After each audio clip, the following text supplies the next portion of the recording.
Hello, and welcome to another episode of For the Love of Sports. My name is Michael Rasile. This is the show where we get to talk about sports, we get to talk about business, and we get to talk about everything in between. Wherever you're listening, however you're listening, you know exactly what to do. Like and subscribe on YouTube, 5-star review on Spotify, and over on Apple Podcasts, give me a 5-star review and say something really nice about me and my incredible guest today. I have Dr. James Barnes. He's an associate extension professor at Mississippi State University, veteran youth basketball coach of over 20 years, and the head of the Bricks 2 Clicks marketing podcast. Doc, how you doing today, man? Hey, Michael. Great. How are you? Good to be on here. Great day to be alive. Excited to have you on here, Dr. James Barnes. I always love having doctors on. It's always fun. I call all my doctors Doc, so I hope that's cool with you, James. But no, excited to chat about marketing, about business, about sports, the whole 9 yards. But first question I have for everybody on the For the Love of Sports podcast is, why do you love sports so much?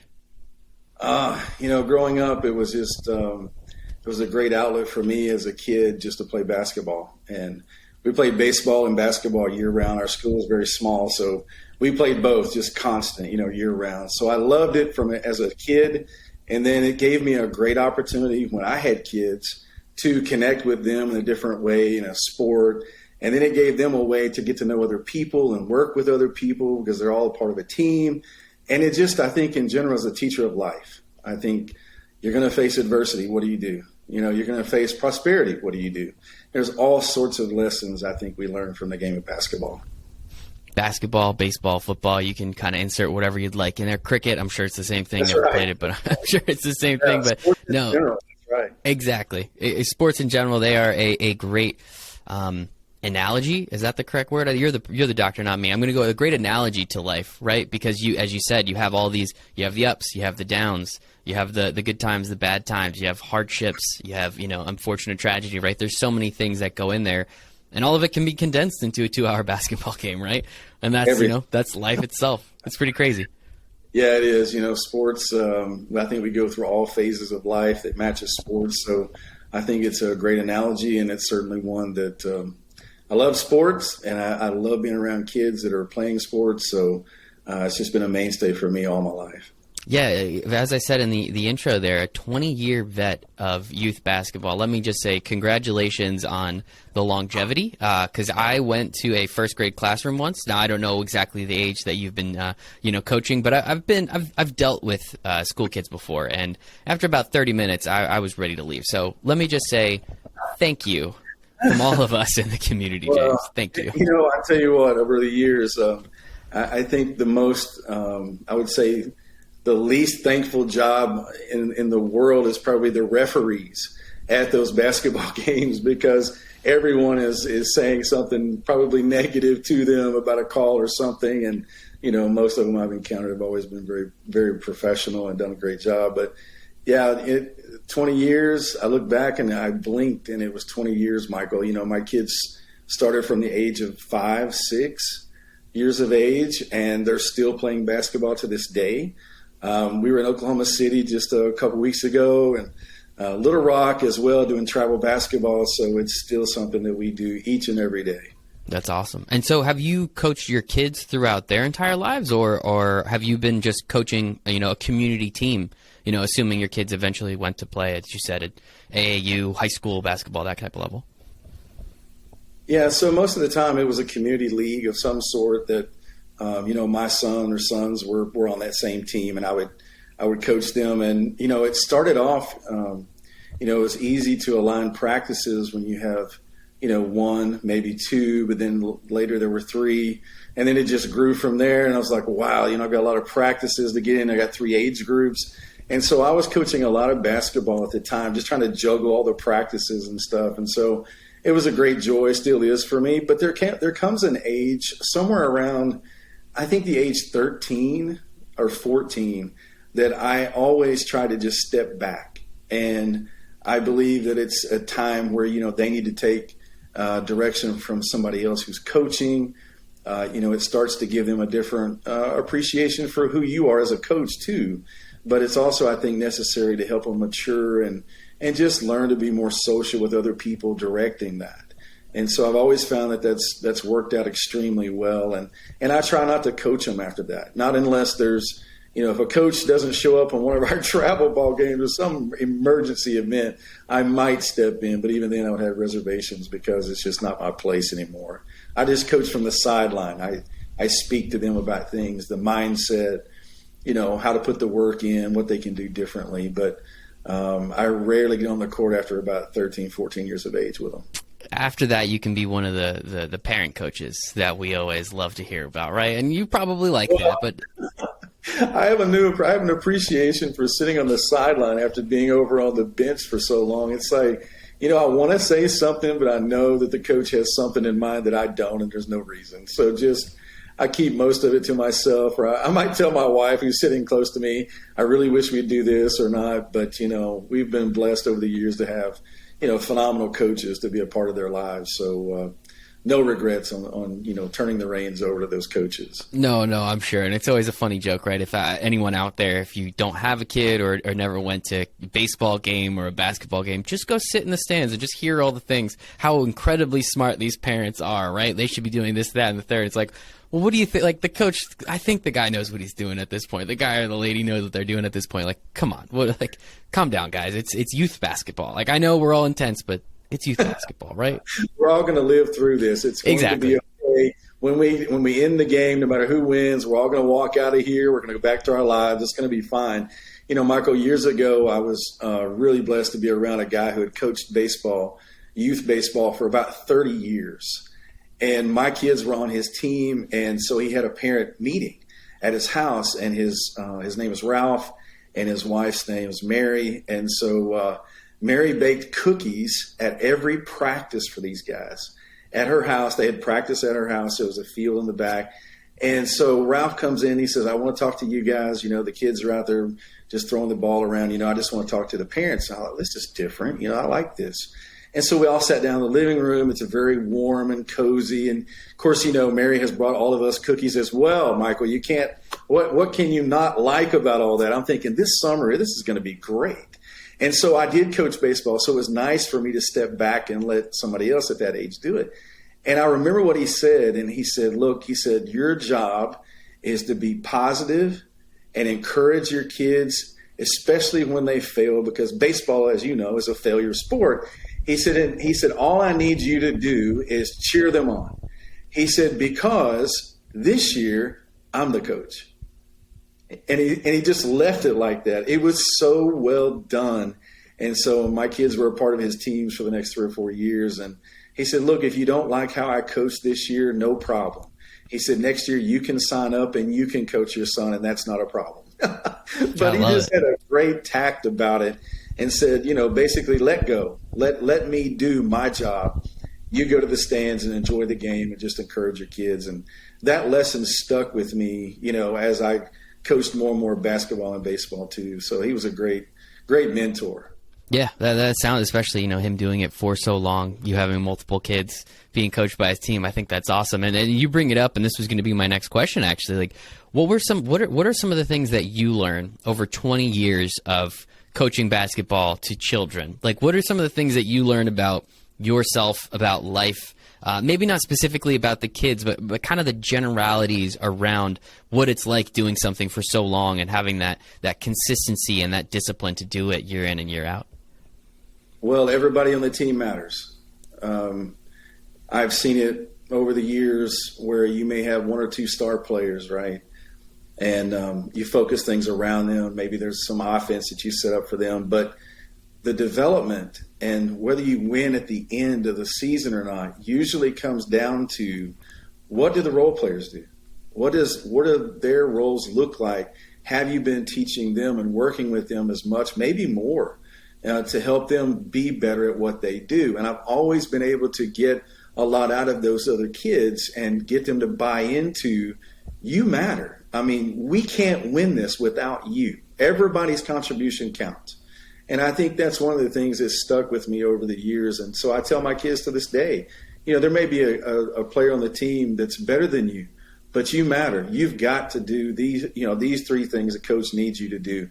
It all works together as a system. And if you unplug one of their voices or you take away that contribution, I feel like the kids will give up. They just won't they won't want to contribute and dive on the floor for the loose ball. But when they know their coach believes in them and their coach is expecting and calling it out of them, I believe they give a lot more than if you're negative or discouraging in any kind of a way. And even when they make mistakes, you still encourage them past it.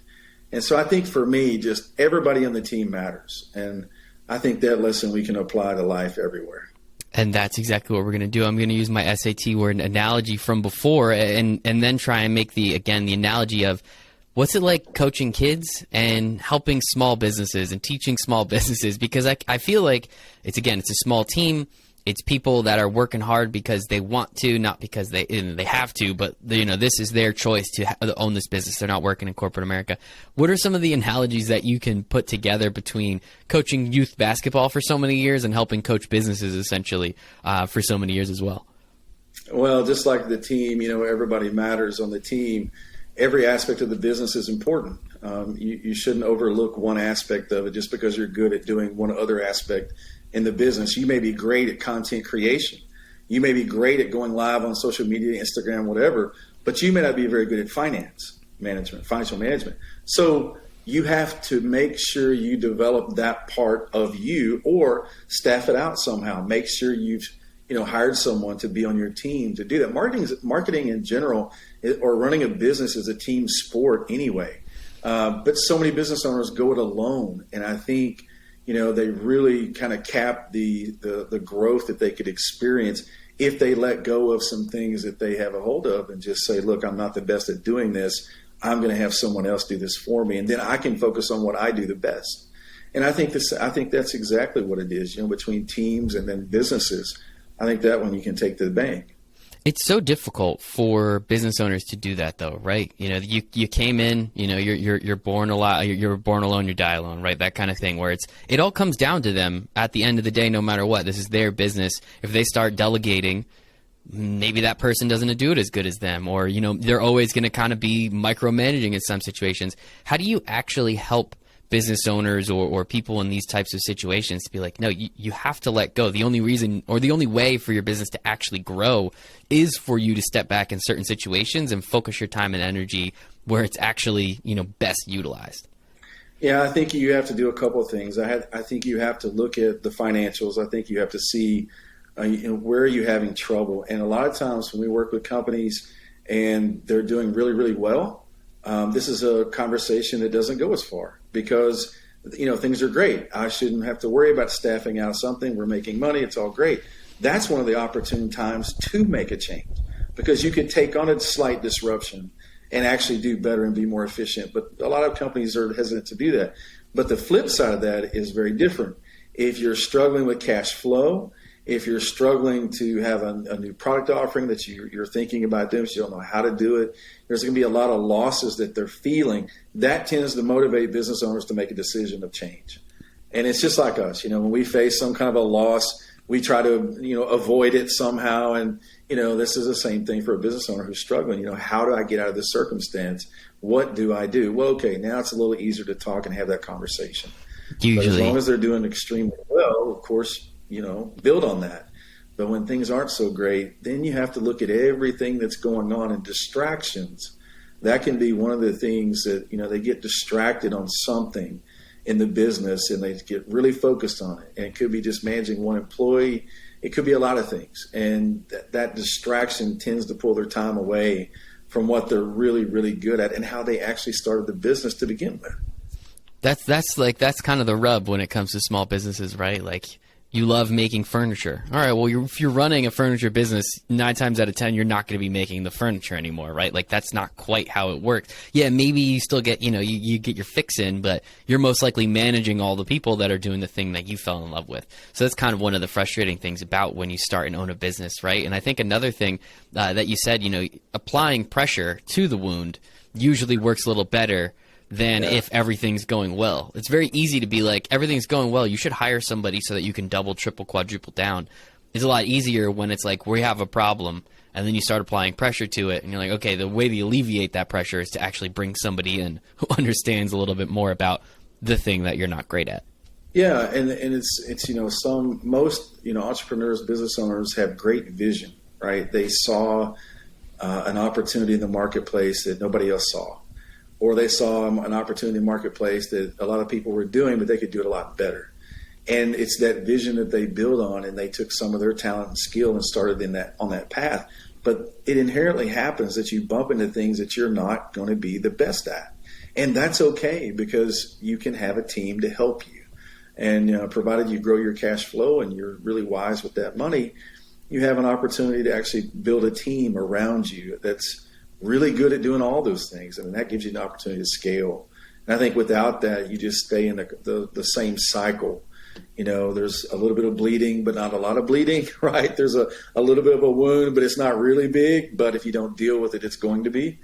And so, when we have those conversations, people are much more open to talk about change, especially marketing or anything else that might grow sales. Yes, an infected wound is usually, doesn't matter how big the wound, that's usually the one that gets you, unfortunately. So let's suture that up as quickly as possible. So, Doc, I want to take a step back for a second. So you are an associate extension professor at Mississippi State University. So essentially, it sounds like you go in, you help businesses. Businesses are in your classroom, essentially. I'll let you explain it, but I kind of just want to give a little background.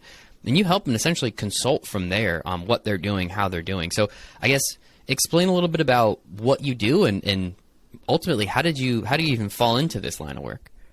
Yeah, that's a long story, but I'll make it in 2 minutes. How about that? Yeah, we got time. So, the classroom is, the real world for me. I work with business owners. We do all kinds of marketing assessments, and it's much like I said, a company can be struggling with something. They can contact me here at the university. We can look over their marketing, see what's going on, not just the marketing, but also just the business in general. We have other people at the university that focus on financial management or other things that may help them. And so we really try to work as a team to try to help that company. And that's what I've done for many, many years, working in that classroom, if you will. And I certainly teach here at the university too. I teach a course on marketing. One's to the business school, one's coming up this summer. We're offering in our department here. So I do that part too. But what really gets me, what really makes me excited is to be able to work with a company and see them do better. For me, that's the payoff. That's why I do what I do. I love being able to help get them to the next place, whatever that may be. It could be in their marketing. It could be a change in what they offer as a product, anything. And so for me, that's the gratification I get. And, I got into this. My training was in marketing and economics when I went to college. And then my first job out of college was working with businesses in the field. And I taught at the university. At the time, I was at Oklahoma State. And so since then, it just kind of was on the same trajectory. I've always enjoyed working with business owners. And it's just gratifying to see them do extremely well and be a part of that. And not everyone does. Sometimes businesses don't do as well, and you're trying your best to get to them. But ultimately, they have to make the changes and they have to make the investments and change strategy and all that. But, man, when you see it work, it makes everything worth it. It's gratifying. And so I know I've had business coaches in the past, and I don't want to make the one-to-one analogy, but again, going back to kind of the sports aspect a little bit, how much is it you saying, do this, it will work, versus kind of laying out all the facts and just trying to shepherd them to the correct answer? And hey, maybe they don't get there, so you kind of push them in that direction. But how much is it kind of a combination of not just explicitly telling them what to do, but kind of just trying to get them there on their own so they believe it's their idea, so they're a little more excited about it? Yeah, it's you definitely want the buy-in. I think the easiest way to get that is to show what they're doing might not be optimal. This might be costing you some sales. Let me show you why. Let me show you an example of a website that does a great job of its messaging, and maybe there's a PDF they download, so they're actually building their email list. You show them what others are doing at work, and they tend to come back and go, okay, let's go in that direction. I need to do that too. And so I think that's kind of what you said, shepherding. I think that's a great term. It's a little shepherding and a little coaching, right? The shepherding is, yes, here's the plan. I think this will be good. And then the coaching is, don't turn left. Don't go that way. Let's keep going this way. And that I think it is between shepherding and coaching, if you can. Borrowing your term there, but I think it's a good one. Thanks. I came up with that run right off the top, so I guess I'm getting pretty good at this thing. And so specifically, you are in the marketing area of business, as you kind of stated before. So I'm curious, online marketing, so I live and breathe and have been in the online marketing space for a while now. It's a very interesting space. It's always changing. Everyone's always complaining about a new algorithm, or there's now a new social media that pops up every few years. So what is it, I don't want to say, anything bad here, Doc, but you're a little older than me. I hope that's okay to say out loud. Online marketing wasn't really the mainstay, if I may, kind of when you were in college potentially, or when you were kind of coming up. It's been, obviously extrapolated and expanded significantly over the last 10 years. But we could say probably the last 23-ish, right? Let's use the dot-com bubble in there. What was it about the online space, or really just marketing in general, that got you very excited to want to learn about it, and not only learn about it, kind of tell others the good word of online marketing? That goes back to where I grew up. I grew up in Oklahoma. I grew up on a farm, so we raised cattle, livestock, and that kind of thing. So I always saw my parents, my father primarily, doing marketing to move the cattle in different ways. And then it became entrepreneurial with me. We had an opportunity that I could invest funds and get cattle of my own in high school. And so that's kind of where I got into it, and I really liked it. I was like, this is really cool. You can make money doing this. And so as a 16, 17-year-old, that was my experience with it. And just since then, you're right. I'm a little bit older, Michael. I remember when I worked at LSU for a while, and we were teaching businesses how to actually go online. Like, that's where it was. And so the thing was blogging. That was what is like a blog. What is a blog, right? So then there were vlogs, and then of course after that it just exploded. But it was, people struggled to understand the benefits of actually being online. And so that's where part of the education started for me. And then I've always been curious about each and everything that happens in marketing. So I just stayed in that whole space, all the way through. So, learning about sales funnels and different things like that now just is just a natural extension for my curiosity way back then, even as a kid. I'm sure if only you had some Google PPC budget back then to try and sell those cattle, man, you guys would have crushed it. Those would have been too good. Who are you talking to, man? I look back and I just go, how in the world did that ever even happen? But most of the years that went by, we made a profit, and so the farm still stands today. So that's all we're worried about. Just survive in advance, as Jimmy V said. Just survive in advance. So with online marketing comes a lot of good things, a lot of bad things. That's just kind of how the internet works. It's a terrible place. It's the best place and the worst place all at the exact same time. Sure. One of the nice things about it that's really resonated with people is really community building. And so again, I kind of want to go back to your time as a basketball coach and what you're doing, or not back to your time, but compare and contrast, your time as a basketball coach as well as helping businesses through online marketing. Community has seemed to resonate the most with people. If you can build a loyal fan base, if you can build a community of, and this isn't a random number, but about 50,000 people. If you're an influencer, you can monetize that number without acting, overtly over the top and just saying, buy all my shit constantly. If you have 50,000 people that are reading your blogs or watching your videos or doing it, there's a real opportunity for you to make money at that point. But 50,000 is a very, very big number when you kind of break it down. Small in terms of the globe, big in terms of trying to find those people, because there's so much attention from everybody else that is trying to do the exact same thing. That's right. What is it about community building that you think allows businesses, coaches, just literal community leaders? What is it about community that just people want to? Why do we want to be a part of a community so bad? Well, I think at the end of the day, if you're a business owner, first of all, you can learn from somebody else who's made the mistakes ahead of you.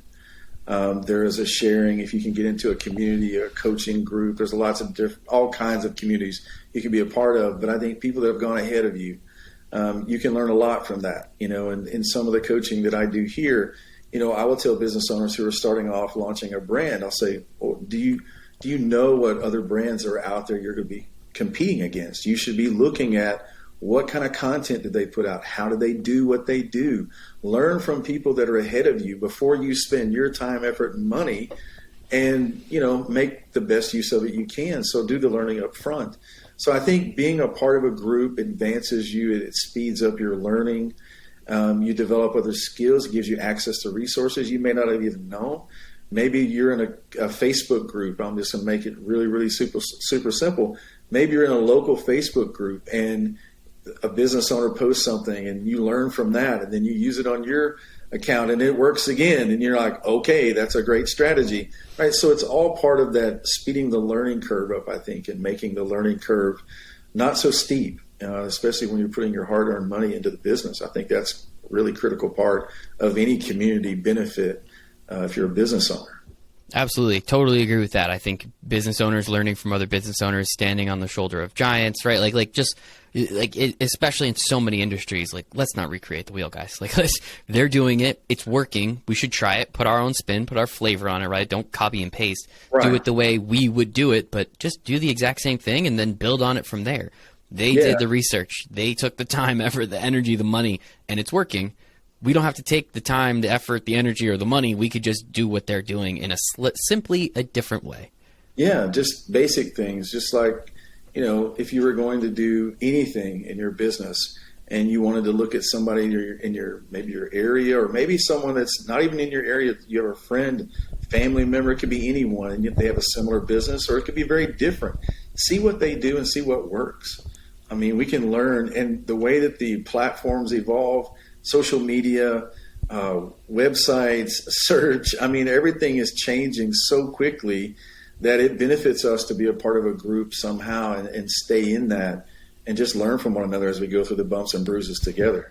And so that's from a business owner standpoint, right? Being in it together. Now I'm kind of curious from the other side of that, right? As a business owner, you want to build a community because, as you said, search is always changing. All the algorithms are always changing. If you can get that loyal group of people, they will be the best marketing.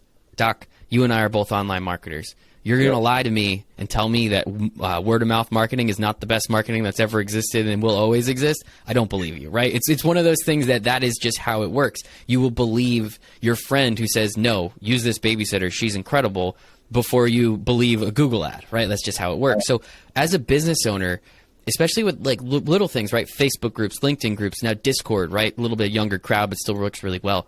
Yep. How do you advise the businesses that you work with to at least just start thinking about community building, even if it's in again, going back to furniture or whatever, how do you start to, even in one-off and not weird, but different industries, get them to start at least thinking about, hey, if you can create a community, that's the number one thing you should be doing right now, or top 5.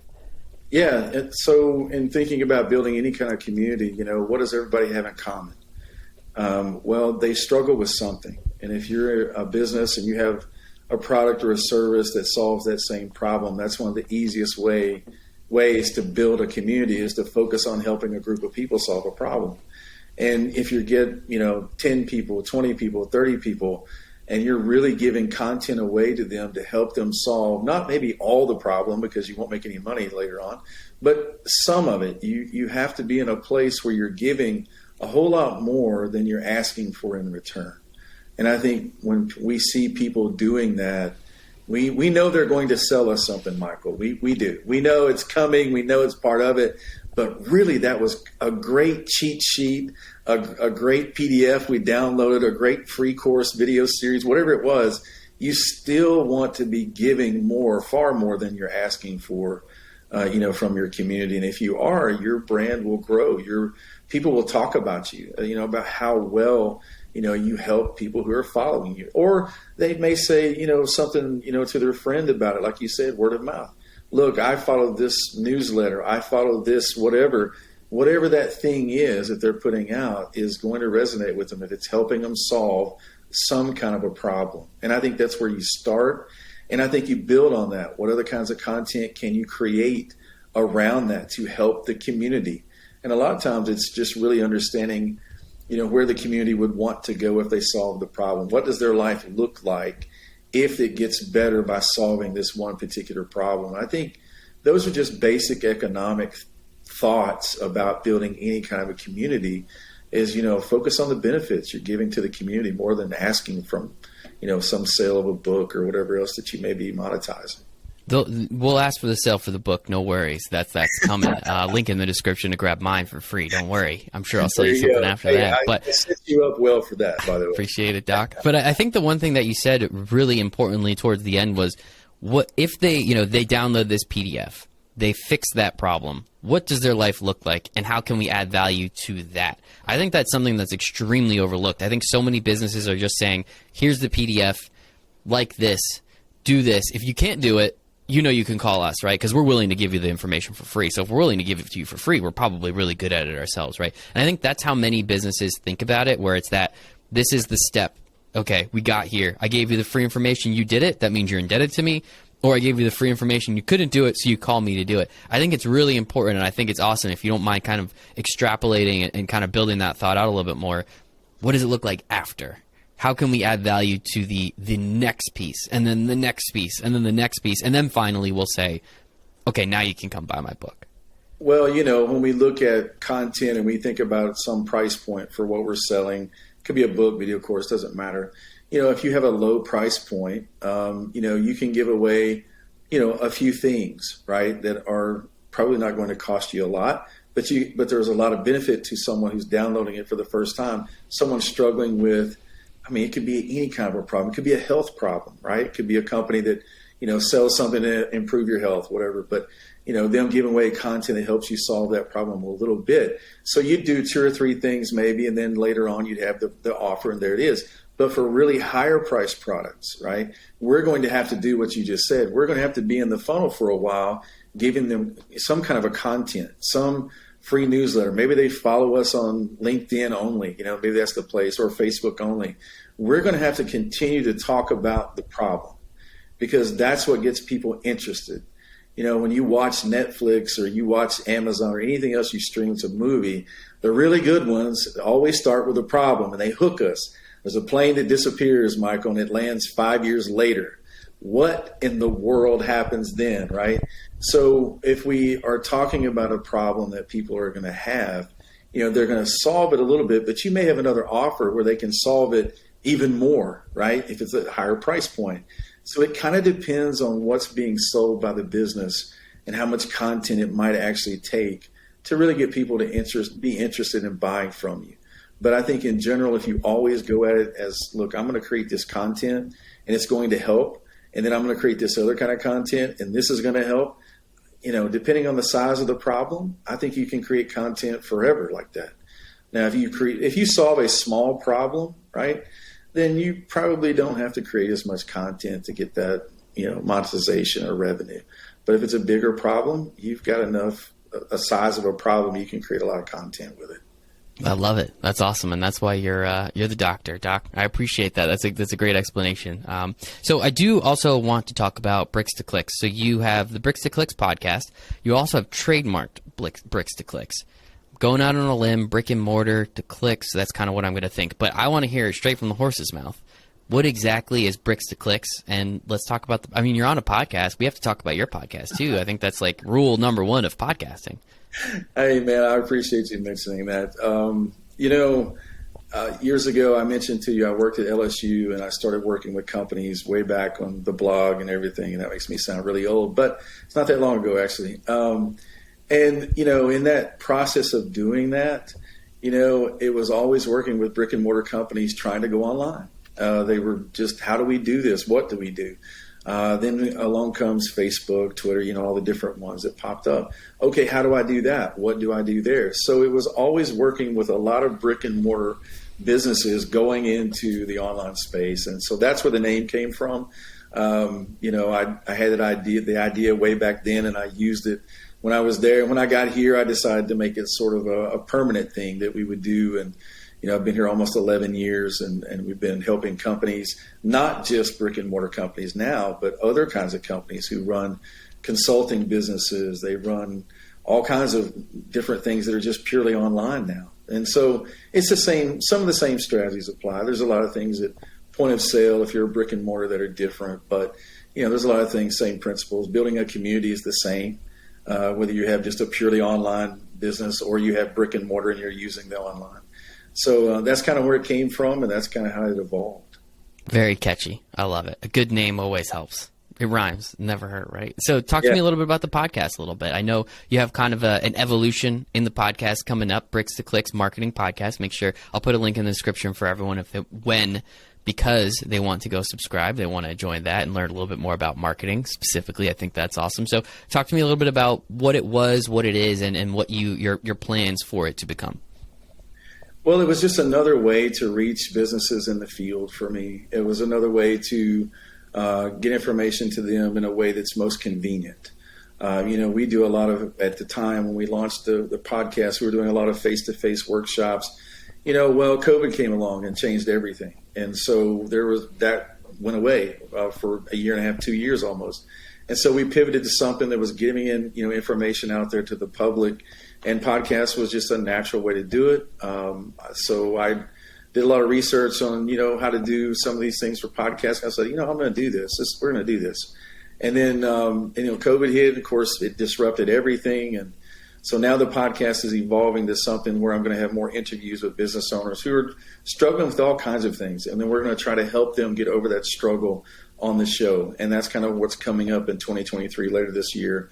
That's kind of what we're going to do for season 2. And we're going to focus on websites and building sales funnels and kind of that online marketing, what you'd expect, a lot of those things we're going to do. I've interviewed about 5 businesses now, and we're getting ready to do the second 5 and then put that together as the next season.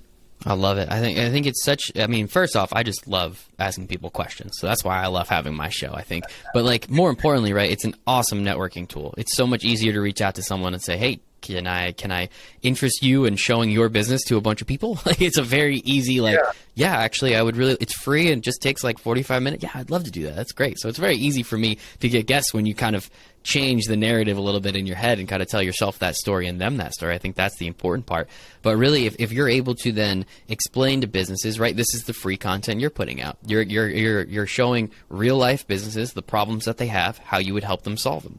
And then the easy season 3 is the follow up with all these businesses and how they did. So you're welcome. Take that one, Doc, use it. But no, I think showing people and giving that content, because there's other people out there with the exact same problem. Right? It was in school, and I'm sure you've heard it, or raise your hand because someone else has the exact same question as you. They're just too afraid to raise their hand, right? So it's having that same exact problem, and if you're able to help these businesses, you're then going to help all these other businesses. You're planting all these seeds in all these businesses, and when they get to a spot where it's just what? We have the money, we have the time, we want to see what the possibilities are. Let's call Dr. James Barnes. Let's see what he can help us out with. Yeah, it's right. I think you are planting seeds. I told you I grew up on a farm, so when you say planting seeds, that's a great analogy for me. But you're planting seeds. You're showing them that, running your business, you don't have to do it alone. There are a lot of resources out here to help you that are free. You got to know where to look a little bit, but there are tons of things you can learn to help you have a better business. And it is about planting those seeds. And because, like you said, you're in class, no question is a bad question, right? Every question is valuable because somebody else inherently will face that same problem, and that you're going to help them learn and get past it very quickly. So, and that's the thing I enjoyed about just interviewing the 5 businesses so far is just the richness of hearing their story, knowing the struggle that they've gone through, how COVID impacted them, and then what they did to sort of bounce back. And, it's an education for me too, so yes, we're planting seeds and we're helping and here's how they solve that problem, but it's also educating me too. I'm learning from those businesses, which as a researcher and, and a writer and things I do here, it's just the greatest lab in the world to be in that environment. So I thoroughly enjoy it. I'm happy to hear it, Doc. I think that's awesome. And that's a great point. You get to learn along the way. So there's a potential you might run into that problem with a different client somewhere else down the road and say, hey, you know what? I remember how they did this. Let's try this out. Let's not recreate the wheel. So I love that. That's awesome for you. I'm glad that you're enjoying it. So everybody, I'll put, again, a link in the description to go subscribe to that. Check it out. Make sure to be on the lookout for season 2. Very excited for that. But Doc, this was awesome. I really appreciate your time. This has been absolutely fantastic. Where can we go to learn a little bit more about you, what you do? If people have questions, where can they reach out? Give us all the links. Give us all the socials, anything you want people to have. Yeah, the best thing I can do is to point you to masteryourmarketingcourse.com. That's our new marketing course that we've launched. The first class is starting in May. And, we talked, Michael, about the value of being in a community. After you go through the course with me, it's going to take you 4 sessions, 2 hours per session. And after that, you're going to be in a community of people, business owners who are struggling with the same things you are. And so I'm going to be in that community. We're going to be on that thing together on the journey to help you grow your business. And so, yeah, please check that out. That's the best way I can help you at this point. Yeah. I love it. That is fantastic. Well, thank you again. I'll make sure, again, all of that stuff is in the show notes for everyone. But, Doc, this was absolutely fantastic. Always love a little marketing chat mixed in with some youth basketball. Gets me up in the morning. But no, sincerely, this was great. I really appreciate it. Time is the only thing we don't get more of, so I really appreciate you giving us some of your time. I appreciate the audience for giving us a listen as well. But other than that, one more time, Dr. James Barnes, really appreciate it. Thanks, man. Thank you, Michael. Thank you very much. Pleasure. Bye, everybody.